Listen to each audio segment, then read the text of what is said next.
Hello friends, welcome back. आपके अपने YouTube channel learn book classes में आपका स्वागत है। आई होप कि आप सभी लोग अच्छे होंगे और आपकी तैयारी बेचे चल रही होगी। तो आज की क्लास में हम लोग पढ़ेंगे राजस्थान के बारे में। तो इससे पहले हम लोगों ने पार्ट 1 में राजस्थान के बारे में कुछ पढ़ा था और आज हम लोग पार्ट 2 में राजस्थान के बारे में पढ़ेंगे। ये दो क्लासों में आपका जो राजस्थान के बारे में A to Z क्लियर हो जाएगा और यहाँ से आप अगर रीट के एग्ज़ाम देने जा रहे हैं तो बहुत ही महत्वपूर्ण, बहुत ही हेल्पफुल होने वाली है ये दोनों क्लास, खास तौर से रीट के लिए। अदरवाइज अगर आप किसी अदर एग्जाम में बैठने जा रहे हैं तो वहाँ पर भी आपको ये हेल्पफुल होगी क्लासेज, लेकिन ये स्पेशल आपके रीट के लिए बहुत ही महत्वपूर्ण है। तो जैसा कि आप लोगों को बताया गया था कि इस चैनल के माध्यम से यूपी टेट, सुपर टेट और रीट के लिए स्पेशल क्लासेस चलाई जा रही हैं। सो क्लासेस स्टार्ट है। तो आइए आज हम लोग देखेंगे राजस्थान के बारे में पार्ट 2 में कुछ ऐसे क्वेश्चन जो कि डायरेक्ट आपके एग्जाम में देखने को मिल सकते हैं। ठीक है, तो आइए स्टार्ट करते हैं। देखिए, यहाँ पर पहले हम देखेंगे कुछ परीक्षा की दृष्टि से प्रश्न। ठीक है, तो जैसा कि पहला आप लोग देख रहे हैं कि राजस्थान की जीवन रेखा। ठीक है, अगर आपसे राजस्थान की जो एग्जाम होती है, शिक्षक भर्ती परीक्षा होती है, अगर उसमें पूछा जाए कि राजस्थान की जीवन रेखा किसको कहा जाता है, तो इंदिरा गांधी नहर परियोजना। ये क्या है? यह एक ऐसी परियोजना है जिसको राजस्थान की जीवन रेखा के नाम से जाना जाता है। बहुत ही महत्वपूर्ण है, इसलिए महत्वपूर्ण है क्योंकि ये राजस्थान की जीवन रेखा का मतलब समझ रहे हैं कि यह एक प्राण, एकदम एक प्राण वायु है, एक प्राण दान है। कौन? इंदिरा गांधी नहर परियोजना। ठीक है, राजस्थान के लिए एक ऑक्सीजन की तरह प्राण दान नहर है। ठीक, अब बात करेंगे पश्चिमी राजस्थान की जीवन रेखा। देखिए, ये तो राजस्थान की जीवन रेखा की बात की गई थी, लेकिन पश्चिमी राजस्थान की जीवन रेखा लूनी नदी को कहा जाता है और दक्षिणी राजस्थान की जीवन रेखा को माही नदी कहा जाता है। तो राजस्थान की जीवन रेखा और पश्चिमी राजस्थान की जीवन रेखा और दक्षिणी राजस्थान की जीवन रेखा, तो इन नदियों को आप लोग ध्यान में रखिएगा। अब हम लोग बात करेंगे जयपुर की जीवन रेखा। देखिए, जो जयपुर की जीवन रेखा है ये क्या है? आमीन शाह का नाला है। अलवर की जीवन रेखा साबी नदी है और भरतपुर की जीवन रेखा मोती झील है। तो देखिए, यहाँ से आपके जो क्वेश्चन बनेंगे वह ऊपर वाले 3 क्वेश्चन में ही बनेंगे कि राजस्थान की जीवन रेखा, पश्चिम राजस्थान की जीवन रेखा और दक्षिण राजस्थान की जीवन रेखा कौन है। ठीक है, अदरवाइज आपके इन तीनों में से भी क्वेश्चन बन सकते हैं। तो इन सभी को आप लोग ध्यान से माइंड में रख लीजिएगा। ठीक है, चलिए अब हम लोग बात करेंगे राजस्थान की कला एवं संस्कृति के बारे में। तो देखिए, कुछ वास्तुकला हैं राजस्थान की कला और संस्कृति से संबंधित। ठीक है, तो हम लोग बात करेंगे यहाँ पे किला दुर्ग के बारे में, स्थान कहाँ पर है और इसके निर्माता कौन है। ठीक है, तो ये महत्वपूर्ण लगता है और यहाँ से आपके 1 नंबर बनते हैं, यहाँ से 1 नंबर आपके पूछे जाते हैं आपके एग्जाम में। तो ये बहुत ही महत्वपूर्ण है। कुछ 15-10 हैं नाम किला दुर्ग के और स्थान और निर्माता के नाम है। तो देखिए, सबसे पहले हम लोग बात करेंगे किसकी? चित्तौड़गढ़ का किला।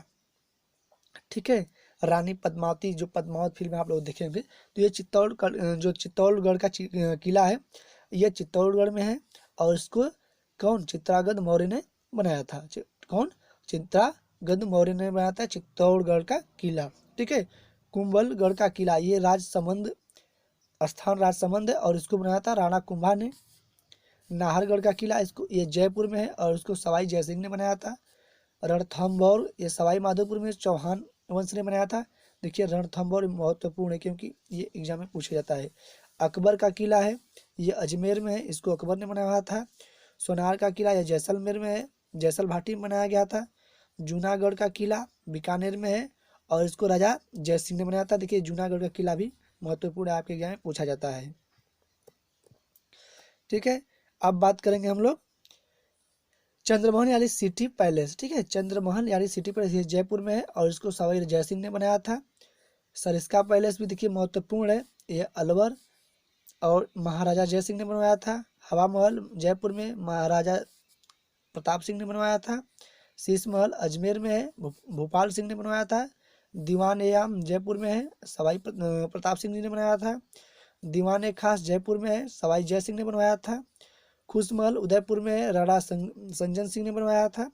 और फूल महल उदयपुर में राणा अभय सिंह ने बनवाया था। तो ये जितने भी किले हैं, दुर्ग हैं, ये बहुत ही महत्वपूर्ण है और इन्हीं में से आपके लिए 1 नंबर का पूछा जाएगा। केवल इन्हीं में से, इससे बाहर कुछ नहीं आएगा। पूछा जा सकता है कि शीश ए महल कहाँ पर स्थित है या इसको किसने बनवाया था। तो यहीं पे आपको क्वेश्चन का आंसर देना पड़ेगा। ठीक, तो इस चीज़ को आप लोग अपने माइंड में रख लीजिएगा। तो हम लोग अब बात करेंगे क्या, हस्तशिल्प वस्तुएं एवं प्रमुख स्थान के बारे में। ठीक है, यहाँ से भी क्वेश्चन आपके बनते हैं। तो देखिए, पहले बात है कागज की। तो देखिए, जो कागज का जो निर्माण होता है जयपुर और संगानेर में अधिक होता है। ठीक है, दिया सिलाई अलवर, नसीराबाद और अजमेर में होता है। चमड़े की वस्तुएं अजमेर में होता है, तिलोनिया में। 250 ग्राम की रजाई जयपुर में। रत्नों की जड़ाई व कढ़ाई जयपुर में। ये देखिए क्या है, प्रमुख स्थान है और हस्तशिल्प वस्तुएं। ये जो हस्तशिल्प यानी हाथ से बनाई जाने वाली वस्तुएं और उनके स्थानों के नाम दिए गए हैं। ठीक है, सोने व चांदी के आभूषण जयपुर में देखने को मिलेंगे, जोधपुर में देखने को मिलेंगे और उदयपुर में देखने को मिलेंगे। मिट्टी व लकड़ी के खिलौने सवाई माधोपुर में, जयपुर में, उदयपुर में, डूंगरपुर में, जयपुर व जोधपुर में आपको देखने को मिलेंगे। ठीक है, तो इन चीज़ों को आप लोग ध्यान में रखिएगा। तो देखिए, पंगड़िया या पेच आपको जयपुर या उदयपुर में मिलेंगे। कठपुतली उदयपुर में देखने को मिलती है। लकड़ी पर नक्शाबाजी शेखावटी बीकानेर, उदयपुर, सवाई और माधोपुर में। कालीन जयपुर, बाड़मेर, बीकानेर में।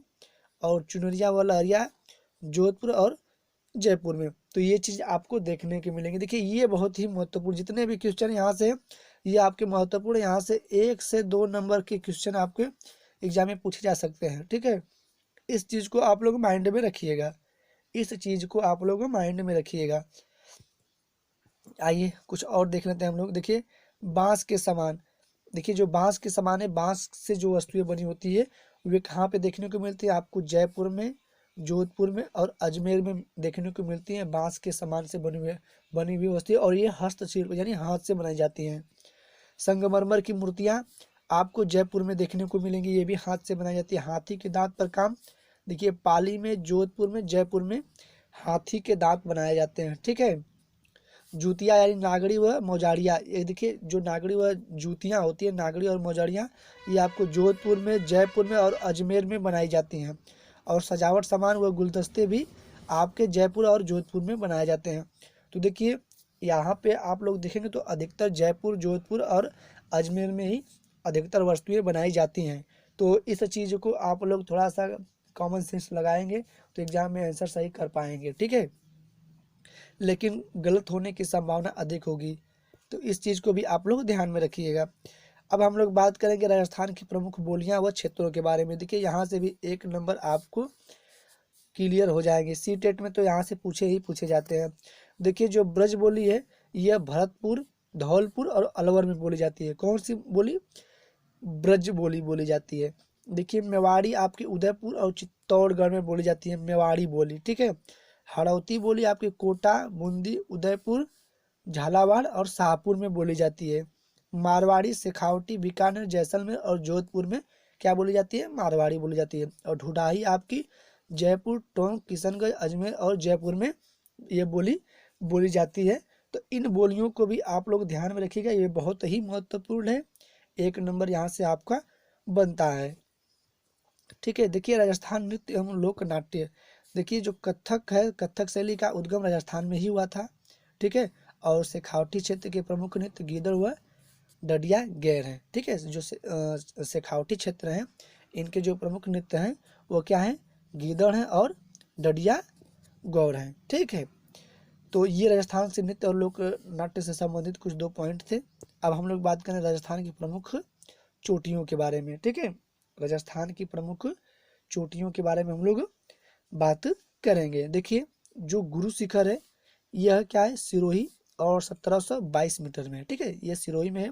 शेर भी आपके सिरोही में है, ये 1597 मीटर है। दिलवाड़ा सिरोही में है, 1442 मीटर है। कुंभलगढ़ राजसमंद में है, 1224 मीटर है। कमलनाथ सीकर में है, 1001। बाबई जयपुर में है, 792। बैराट अलवर में है, 704। तो ये जो थी राजस्थान की प्रमुख चोटियाँ थी, ठीक है। और ये कहाँ पे स्थित है और इसकी ऊंचाई कितनी है, ये चीज़ यहाँ पे थी। यहाँ से क्वेश्चन कम बनते हैं, फिर भी अगर आपके एग्जाम में पूछी जा सके तो आप यहाँ से आंसर कर लीजिएगा, इसीलिए मैं यहाँ पे इसको इंक्लूड किया हूँ, ठीक है। अब हम बात करेंगे प्रमुख पर्वत और पठार के बारे में। यहाँ से भी क्वेश्चन कभी कभी देखने को मिल सकता है। तो देखिए, जो आबू पर्वत है ये आपका सिरोही में है, नाकोड़ा पर्वत बाड़मेर में है, जरंगा पर्वत उदयपुर में है, नाग पहाड़ी अजमेर में है, और मेरवाड़ पहाड़ियाँ अजमेर, नागौर और भीलवाड़ा में है, ठीक है। तो ये थी प्रमुख पर्वत और पठार। तो राजस्थान से जितना आपकी आवश्यकता अनुसार आपके एग्जाम में, रीट के एग्जाम में पूछने की संभावना है, उन सभी चीज़ों को इन 2 क्लासों में आपको A to Z बता दिया गया है। इससे बाहर आपके एग्जाम में क्वेश्चन राजस्थान से यानी कि रीट में नहीं पूछी जाएंगे, ठीक है। तो आपके लिए इतना पर्याप्त है। राजस्थान एग्जाम अगर आप देने वाले हैं तो इतना आपको एग्जाम में बैठने के लिए बहुत ही पर्याप्त है। बस आप इसका रिवीजन निरंतर करते रहिएगा। देखिए, पूरी जो राजस्थान स्पेशल इसको हमने नाम दिया है, तो ये पूरी चीज़ राजस्थान की, यहाँ से आपके 5 नंबर पूछने की संभावना होती है आपके एग्जाम में राजस्थान स्पेशल से। तो ये 5 नंबर आपके इन 2 क्लास में कवर हो जाएंगे। इससे बाहर आपको नहीं पूछा जाएगा, ठीक है। इससे बाहर आपको नहीं पूछा जाएगा। और ये देखिए, ये जो पार्ट है ये पर्यावरण के पार्ट में पूछा जाएगा। जो 30 नंबर क्वेश्चन होते हैं पर्यावरण के, उसमें 5 क्वेश्चन आपके क्या पूछे जाएंगे, राजस्थान स्पेशल यानी रीट स्पेशल राजस्थान राज्य से पूछे जाएंगे। तो वे क्वेश्चन यहाँ पे मैंने आपको क्लियर करा दिया है इन 2 क्लासों में। अगर ये क्लास आपको अच्छी लगी तो लाइक करें, दोस्तों को शेयर करें और कमेंट करके जरूर बताइएगा। तो बस आज के लिए बस इतना ही। जय हिंद, वंदे मातरम।